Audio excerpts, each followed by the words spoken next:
नमस्कार, म टङ्कु ओली।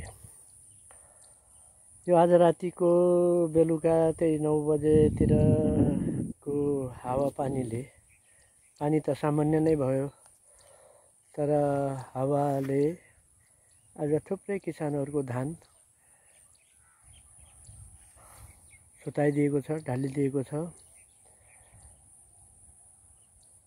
तापनि मैले आजसम्म प्रचार गर्दै आएको अथवा हामीले प्रचार गर्दै आएको यो डिएसआर प्रविधि अनुसार लगाइएको धान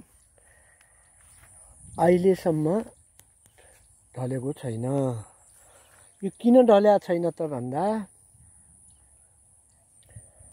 यसको जरा 6-7 इन्चीसम्म तल जाँदो रहेछ। किनभने यो रोपिसकेपछि अथवा बिउलाई छरिसकेपछि फेरि उखलिँदैन।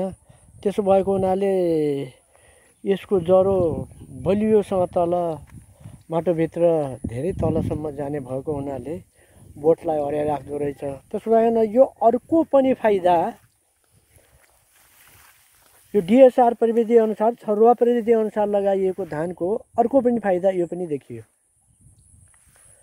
जताततै आज धानहरू हावाले ढालिदिएको छ, तथापि यो डिएसआर प्रविधि अनुसार लगाइएको धान कहीँ कतै एउटा बुटो पनि ढलेको छैन। त यसको कारण भनेकै त्यो जरा गहिरोसम्म जाने, यसलाई उखेल्न नपर्ने।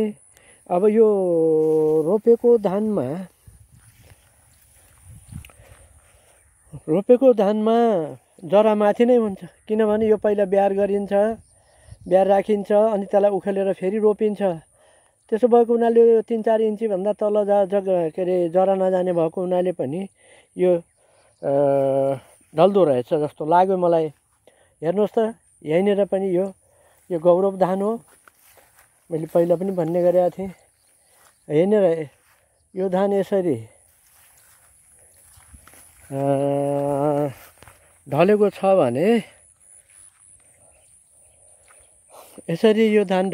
भने,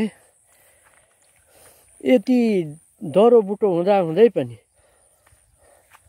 यो यसरी ढलेको छ भने अब डिएसआर प्रविधि अनुसार लगाइएको धान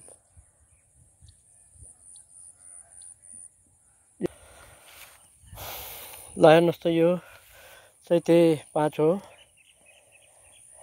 धान खुरिसकेको छ। यो 15 दिन अगाडि नै काट्ने भएको थियो, तर के गर्नु, पानी परेको परि गर्ने। यो खल्ला खेत भएको हुनाले पानी जम्ने, त्यस कारणले काट्न सकिएको छैन। भर्खर अब आज रातिको पानी खासै धेरै ठुलो त परेन। त्यसो भएको हुनाले अब 4-5 दिनपछि यो पानी घट्न सक्छ। धानहरू सबै यो 5वटै जातको धानहरू, डिएसआर अनुसार लगाइएको धानको जातहरू सबै पाकिसकेको छ। अब 1 हप्ताभित्र यसलाई काट्न र भेट्टाउन सकिन्छ भन्ने लागिरहेको छ। अब मौसममा पनि केही सुधार होला जस्तो छ। त्यसो भएको हुनाले यो डिएसआर अथवा छरुवा प्रविधिको एउटा फाइदा यो पनि हो जस्तो लाग्यो मलाई।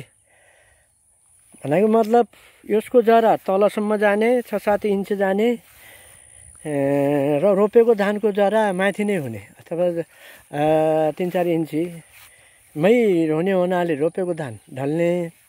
अनि यो धान यस्तो खुरिँदा पनि 15 दिन अगाडि काट्ने भइसकेको धान पनि अहिलेसम्म यत्रो ठुलो हुरिया बतास आउँदा पनि ढलेन।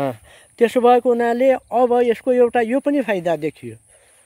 हिजो के अरे सुरुमा लगाउँदाखेरि यो लागत खर्च कम लाग्यो।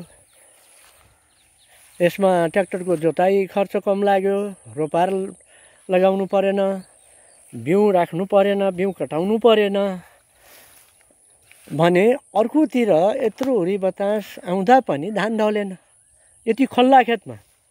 त्यसो भएको हुनाले यो एउटा अर्को फाइदा पनि हो भन्ने मलाई लागेको छ। अब यसमा सम्पूर्ण किसान दाजुभाइ दिदीबहिनीहरूले खर्च पनि कम, मेहनत कम र यो खर्च र यो मेहनत लागेको ठाउँमा प्रयोग गर्न सकिने। त्यस भएको हुनाले धान अब रोपेकै हाराहारीमा धान पनि फल्ने